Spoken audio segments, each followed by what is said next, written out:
Welcome back, everybody, to another episode of Life from the Inside Out with Kris. Before we begin with Kris's unparalleled metaphysical content, I know that many of you watching have felt a sense of being ungrounded, unhinged, or out of balance in these times. I know. I felt this way too. Kris's teachings have similarities to popular ideas such as the law of attraction and the secret. The difference is that Kris's knowledge goes even deeper into reality creation and helps resolve many of the problems identified with the law of attraction. The information he shares helps restore grounding and that sense of balance that many of us have lost in these times. If you're ready for the law of attraction and secret 2.0 and want to be a part of this fantastic community, then hit that like button, subscribe, drop a comment below, and press the bell icon so that you get notified when Kris releases cool, new metaphysical content. Kris also offers life-changing online seminars, private sessions, and mentoring sessions, which are all linked in the description below. Glad you're here with us, and let's jump into it. And welcome everyone to another episode of Life from the Inside Out with Kris, and I'm here with Serge. And I know we've been going between a couple different types of shows. We've got the Law of Attraction series going on and Life from the Inside Out. They both have slightly different flavors. So if you're following us, be sure to kind of check out the different series, see if the one's speaking to you, or watch both of them. So I'm here with Serge, and we're just getting ready for the episode. So hello, Serge. Hey, Dan, how are you doing? Oh, so far so good. Excited for another episode. Yeah, same here. Got a few different projects on the go and looking forward to see what's going to develop from our chat this evening. The weather here has been unbelievably beautiful for early November. Um, like I was mentioning, I checked to see when was the last time the weather in my region of Toronto and Southern Ontario was this warm in November, and the last time was in 1938. So it's been a long time. We were due this. It's wonderful. Like yesterday, there were people out in t-shirts. Yeah. It's a little cooler today, but yeah, it's quite phenomenal because I remember some late Octobers and early Novembers where there was snow and ice outside. So this is very, very welcome and not complaining. So it's kind of nice. And I have a feeling, it just came over me. I have a feeling that Kris might talk about weather. Oh, that's fine. I was thinking the same thing as you started going on with that. So yeah. Yeah, it's kind of interesting. So why don't we let the multidimensional weatherman give the news report, weather news? Yeah, sounds good. I was also thinking about, the idea of also maybe like bridge beliefs, or like when we're in times of shifting beliefs and how we kind of navigate between um some of those avenues as we're changing those things. I think it fit with our sandcastle talk with the law of attraction series. So but be interesting to see like the in between periods too, because with the shift in the weather, that's symbolic of something. Yeah, I'm going to go because it's not pushing, not edging, but just like, come on, go, go. All right, let's get well, we've already started, but let's get going.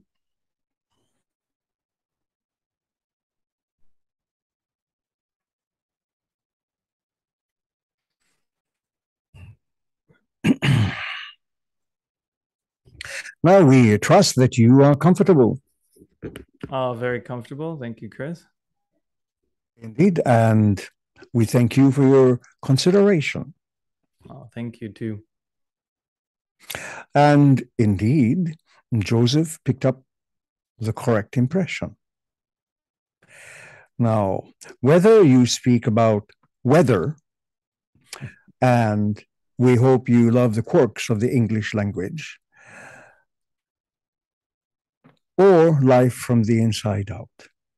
You are, in some ways, still speaking about weather. But this time you are speaking about inner weather, the inner movements of energy. And that is significant, not only because it's something that does affect the individual, the neighborhood, the whole society, the nation, or even the entire civilization. You are dealing with movements of energy in one form or another. And the external manifestation of those weather patterns that you physically or externally or objectively detect are a reflection of the inner moods or the inner weather of a group of individuals. And when it affects a particular region of the country, then you are speaking about a large number of individuals, such as where you have hurricanes, such as where you have tsunamis, tornadoes, typhoons. So all of your own inner patterns do influence your external activities. They are objectified in order for the individual or the collective to become conscious and aware of how you are meeting out your own energy constructs. So your own inner storms are often reflected in outer storms. What makes it even more interesting is that it is not just that your inner moods, inner patterns affect or influence the external weather patterns that actually create them.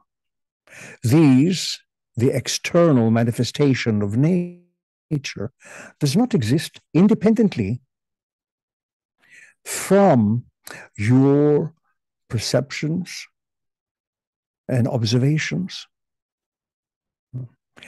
It is basically the nature of your being that all of your inner energy works,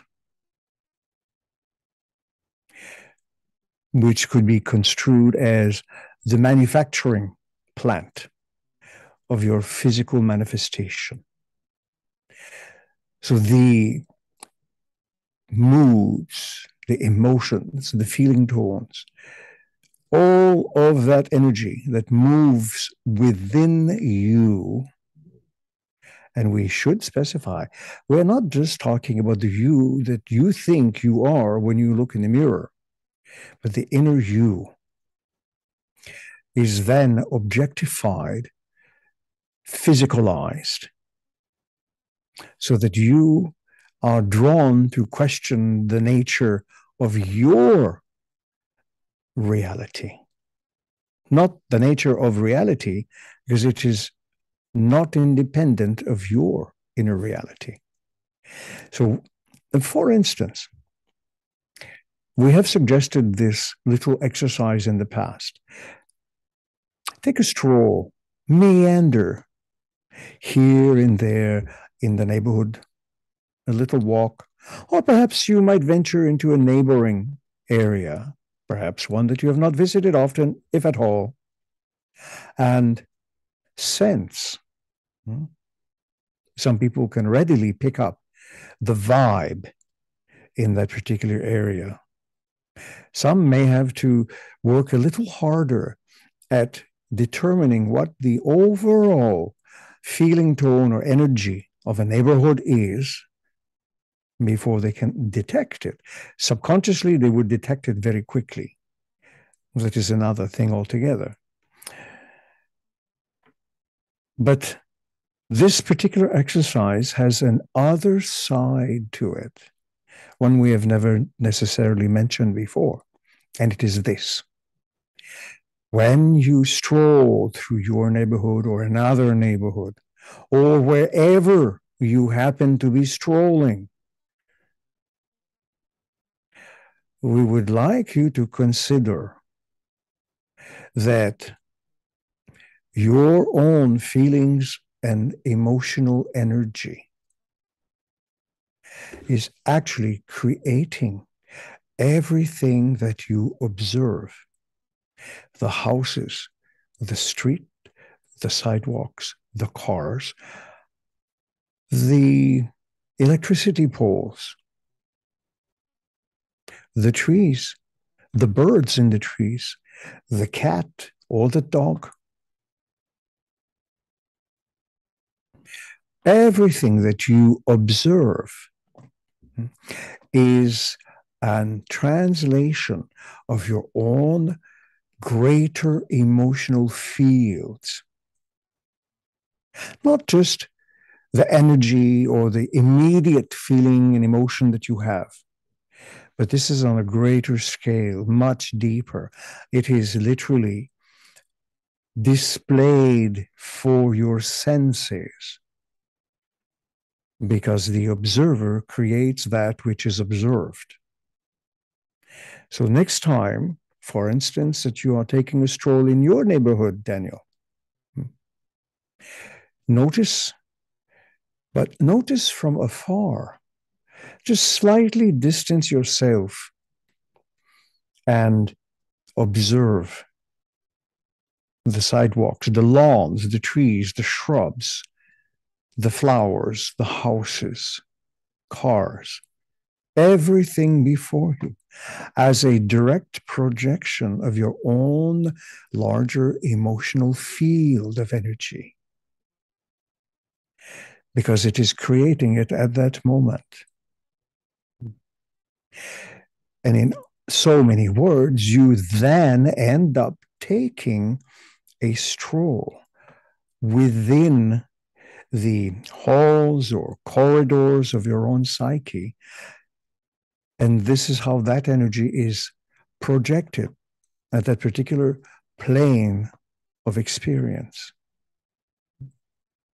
So that can greatly deepen your connection to that greater self that is yours, and to see the world, the neighborhood, with a different set of eyes, not as something that has nothing to do with you, because that is your neighbor and that neighbor and that neighbor and that neighbor. Everything that is displayed before you, before your physical senses, what you see, what you hear, what you smell, what you taste, what you touch, and more specifically, what you sense, they are the direct result of the emanations of your own emotional fields of energy. So it can give you a very quick and interesting mode of observation. Does that make sense to you? Yeah, it does. I think one of the things, um, if, for example, we see a neighbor, but what I perceive from my own set of perceptions is, or I guess one of my questions is, are all the things that we're perceiving also multidimensional in themselves, and then we see a certain dimension of that lines up with our own beliefs Of and course. perceptions? Is that Of course. You see a small slice of the multidimensional layers of your own being, and your neighbors represent a slice of some of your own aspects. Now, that does not mean that the neighbor is you. The neighbor has their own independence, but they reflect a certain portion of your own energy field as well, even though they are themselves, and they still represent a part of you. So that adds an extra layer of interesting perception that makes the whole subject matter, how do we say, it makes it that much more significantly impactful upon you as the observer, because you are no longer observing something that has nothing to do with you or something so remote you cannot relate to it, because that puts you right in the middle of your relationship with self. Imagine, if you will, that you have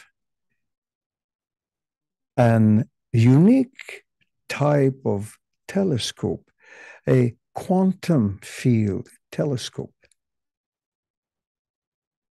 that allows you to peer into the quantum level of perception with all of your multi-dimensional energies, and allows you to see how the self, meaning you, actually creates action. It is almost like taking you right inside the factory where reality is created, inside your factory. This is where you manufacture all of your experiences at that particular level. As bizarre as it may sound, there is a great benefit to toying with that kind of perception, to observe your externalized phenomenon in this particular way. And it does this. It widens your own field of perception in such a way that you might never truly be able to completely go back into your tiny little concept of self. And the more you put that into practice, the tiny little concept of self from the ego's perspective, and we're not dishing the ego here, but simply making a statement, the ego is enabled to recognize, hey, you have been keeping me functioning at the lowest possible level for the longest time. And you've just shown me, your little ego, how I can assist you in widening your own perceptions if you but let me do it. Does that make some sense to you? It's beginning to, as you're explaining that, and with the last section too. I'm also wondering, it seems like in order to create that, all of these perceptions, and I know in the past we've talked about these being a reflection of our state of mind, and as we watch our different states, that state of mind change and flow, what we'll perceive in that. But then there's also a lot of things going on in what we've called other frameworks, maybe that are different than Indeed. physical. A lot of this is being worked out, maybe before we experience it physically. Can you go into some, maybe some what's happening there? So your own inner ego and inner self are always in a state of flux and transition. Nothing is ever static. The only part of the self that believes in the illusion of permanency is the uppermost portion, the one that you relate to time, space, and ego, because you are comfortable there. When you start dreaming and remembering dreams and writing them down and exploring the dream realities, you may get an entirely different glimpse of what is possible. But for all intents and purposes, the very idea that there is much more of reality available to you can at first sound, maybe even feel a little disconcerting because you are accustomed to functioning in a particular way. You have set the pattern. But now you introduce another factor, the X factor, the one that says, hey, your experience of life can be that much more than anything you thought of possible before. So then you begin to recognize the true potential of working in conjunction with a better system of ideas and thoughts. We will use the word beliefs in regards to your ego, no longer trying to keep it at its minimum, but letting it evolve as it always has been meant, as a true adjunct to perception, not as an impediment to spirituality like some want to believe, but as a true agent of change. Because again, change is a perpetual state within self. Self abhors static states. It is akin to a stagnant lake. There's nothing going in and eventually nothing going out, so the lake dries up. Does that make some sense? Yeah, it does. One of the things I'm struggling with or have struggled with is how to reconcile being an eternal and immortal spirit soul, that has this aspect, or and I want to call it a sense of being a whole being or a sense of wholeness with permanency. It seems like there's change and this sense of wholeness happening simultaneously. I was wondering if you could go into that or explain that further. So, in line with your previous inquiry, you can go throughout your neighborhood. Perhaps in one area, there is some renovation of a few houses. A few homes are being renovated. The renovations could be significant. There may be a little further away a few more homes where the renovations are extensive to the point where they actually just remove the old house, dig a new foundation, and start from the ground up. And there are variations in between. So that might indicate that some portion of your psyche, an area of the self, is actually undergoing some change, perhaps some mild change of ideas. And some other areas of you might be in the process of making significant change, perhaps completely gutting out, completely removing some old ideas, old patterns, and building a new foundation, literally from the ground up, a nice deep hole in the ground, a nice deep foundation being built, high ceiling basement, and then the construction keeps going up. Perhaps there is one or two or even 3 stories or more. So these things can indicate that there are definite changes and alterations going on in some portion or parts of your own consciousness. And because you are observing these, perhaps you take walks in that area frequently, keeping tabs, simply out of a sense of wonderment. How is this coming along?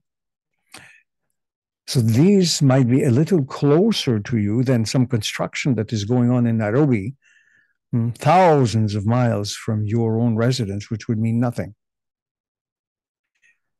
But that which is observable to you is significant. So there are all sorts of such activities that are going on all the time. They are displayed through the powers of your emotional energies in the form of renovations or complete constructions, or perhaps something entirely new is being built on a spot where there was nothing before, at least that you know of. So these are all indicative of change in one form or another. And you may indeed become aware of some of those changes in your own inner life, because these are reflections of what is going on. It could imply perhaps a change of ideas, changing beliefs, changing notions about yourself, and they actually all do relate to you and your life. So these are all more or less the things you tell yourself, but are not necessarily aware that you are telling yourself in this particular way. And it is being demonstrated in the world of physical reality for you. And if you begin to pay attention to this while you're out and about for a walk or more, it may draw your attention. You may indeed even begin to feel particularly drawn to one project over another, because it might signify some change that is imminent for you. So it is about keeping tabs on these things in a nonchalant, non-obsessive way. Does that make some sense? Yeah, I follow you, Kris. So people undergo change all the time, but may not necessarily notice, thinking instead that they go through the same daily grind over and over, missing the little clues that might still be quite evident to someone else. But once, for instance, you would take notice, then you become more concentrated in that area. And therefore, as the old adage says, you get more of what you concentrate upon. It becomes quite evident, in fact, undeniable.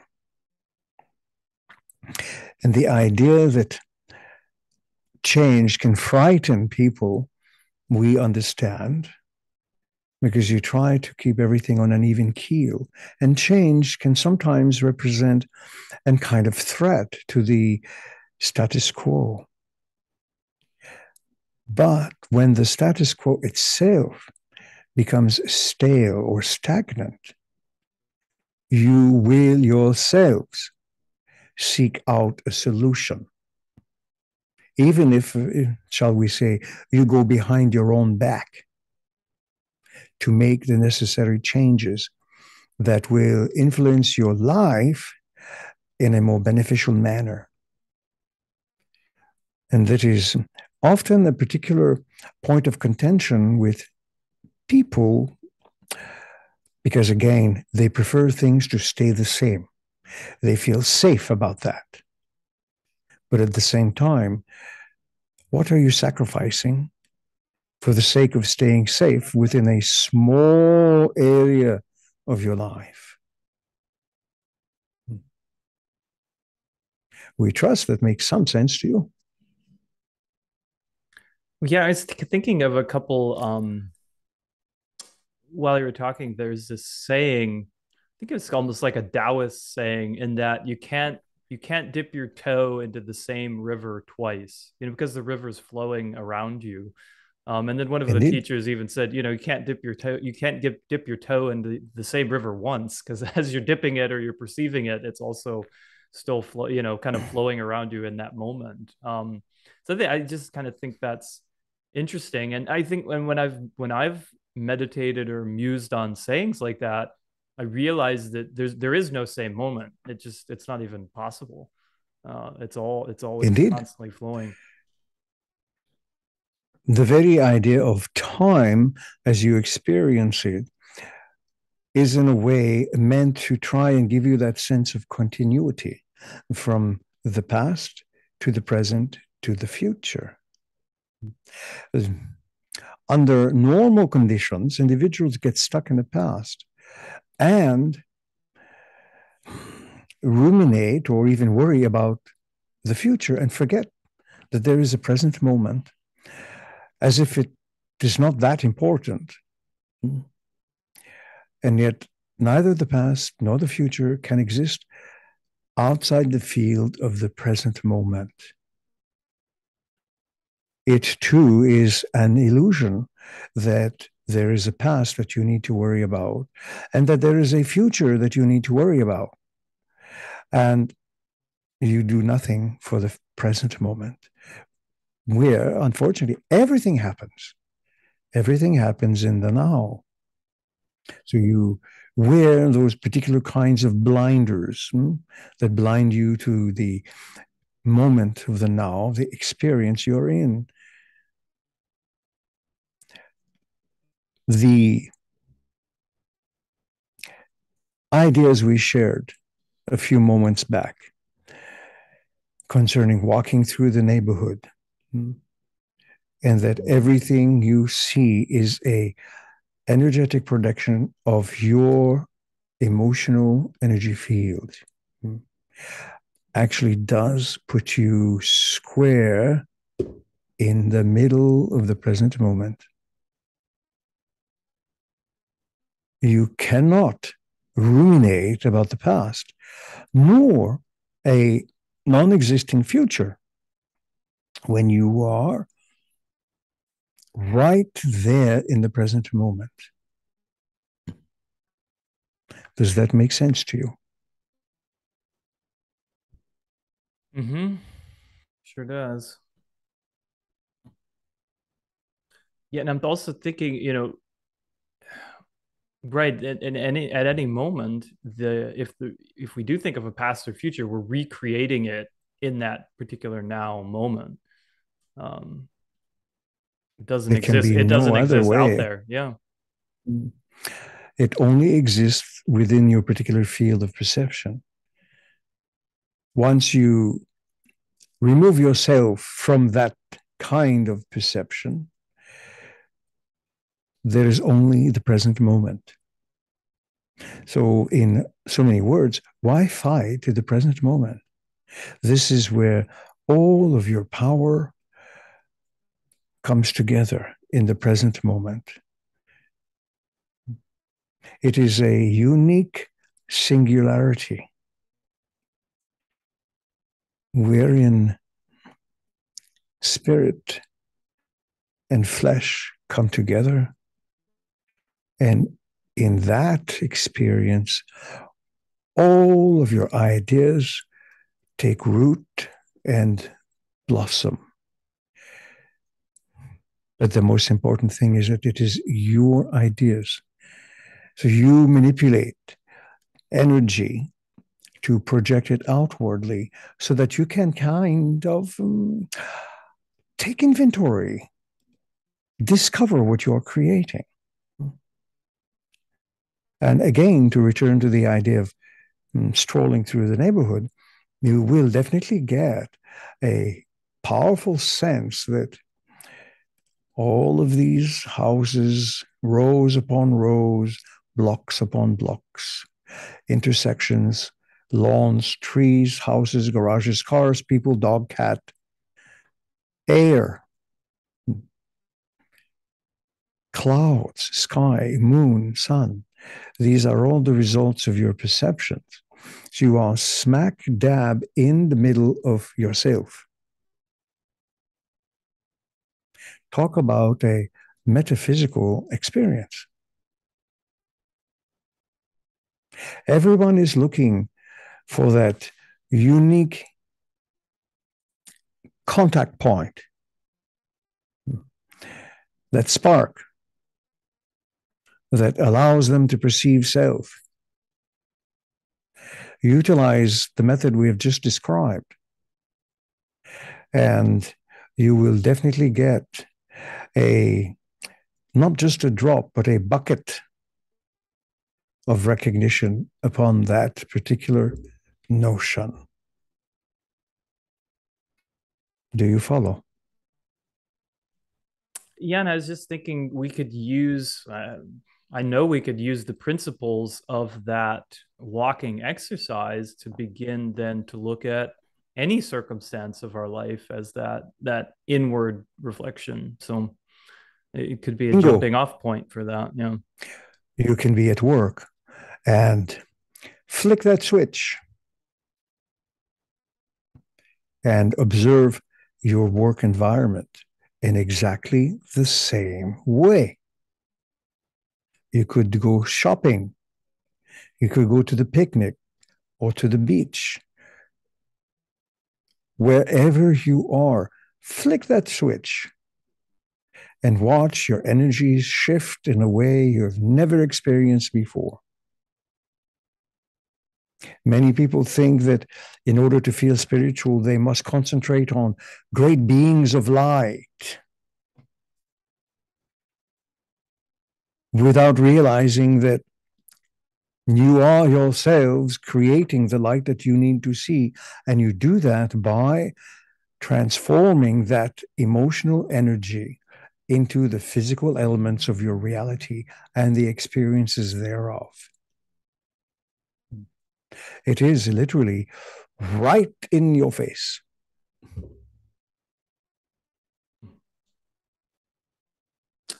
Well, that's more than interesting. I was just thinking of, kind of the explanation of taking that energy or consciousness and, yeah, converting it into where the one or inner our being is converting that into the physical manifestations that we're perceiving.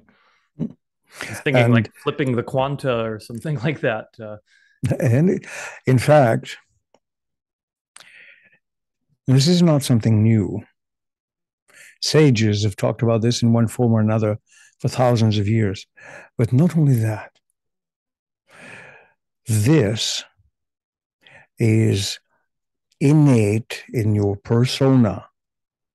The blueprint for this kind of perception mechanism is built into your psyche. And the way we described it flips that switch and turns it on.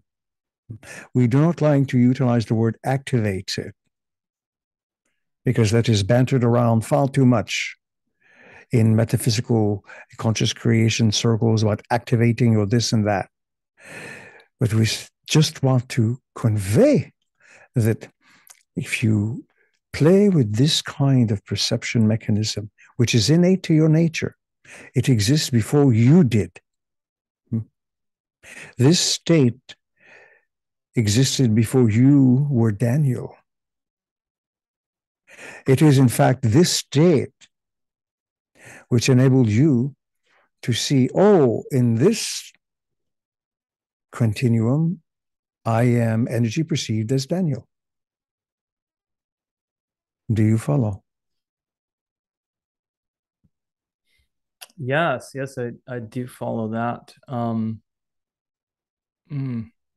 it's it's interesting. I was The, also, oh, so go ahead, Chris. the different frameworks available to the persona, to the personality, are so numerous and it is so grand that you almost, in a protective manner, keep it to the smallest possible number of frameworks to deal with. Because opening yourself up to larger and larger frameworks may upset the apple cart. It may lead you to think that you are the author of your own destiny.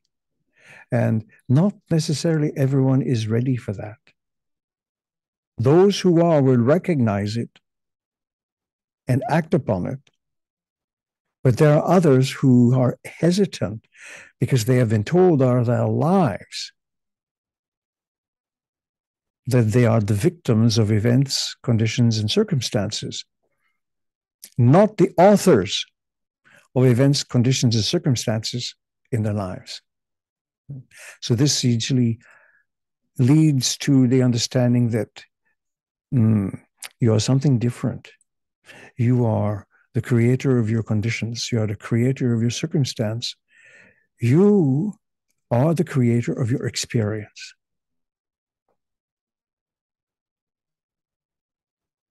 Yeah, and I remembered what I was going to say. I did a little experiment, I'll call it at work, playing around with those states of minds or um, changing that frame of mind or the ideas I was using, and I created a big contrast. I at one point was looking at things from a lens of fear and worry, and all of the different people or that were showing up either in my office or and that I would see them from that lens, or they were out to get me, or and the perceptions were very real based on the feelings and the emotions. Then I caught myself and got into a state of, I'll just say, of peace and safety, and kind of you've been talking about love, creativity, and collaboration, and I was able to say, oh well, what if all these people are out to um, create love and creativity and collaboration, and the same, well, we know they're not the same people now, we just talked about that, the quote unquote same people showed up in my office later in the day after shifting that frame of mind, and they were totally different. It was like totally Indeed. collaborative, totally love it. So, we can shift that right in the moment. Indeed. Recently, we have utilized an example of a phoropter. This is the bizarre, almost alien looking like device the eye doctor utilizes when he tries to ascertain what particular prescription strength will be good for your eyes. Flips one lens. Is it clear on focus? Is it focused on focus? And on until he gets the right combination. So it is an interesting contraption. And similarly, the individual uses those kinds of lenses, but in a mental fashion. Those lenses are built up of convictions, beliefs.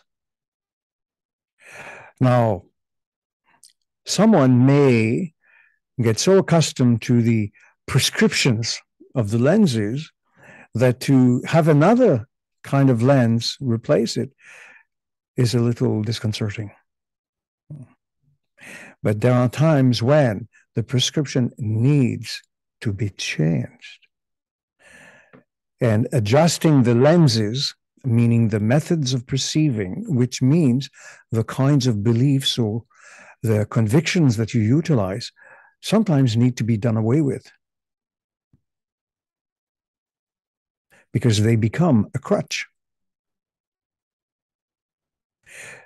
You rely upon them so much, you can no longer see that there are other possibilities or frameworks within which to see or experience the world.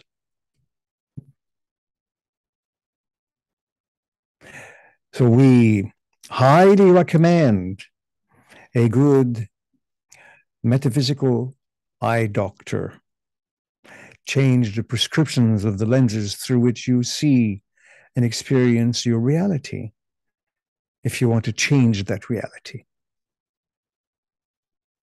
Well, and we just And learned. with that, I was do continue. We will return Joseph a moment later. I was just going to say, and we did learn in this episode that that eye doctor would be an inner portion of ourself or a reflection of that. So, Indeed.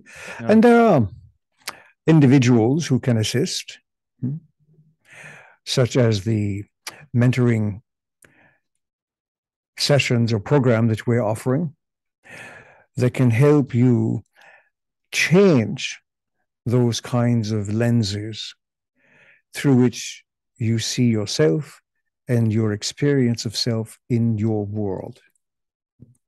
Now, this is not an advertisement campaign. We are just mentioning that there is definitely programs and individuals who can help. And with that, we return Joseph to you. And we thank you for your lovely consideration. Oh, thanks, Kris. Great episode. Thanks for watching, and if you would like to leave a question for Kris, drop it in the comments below.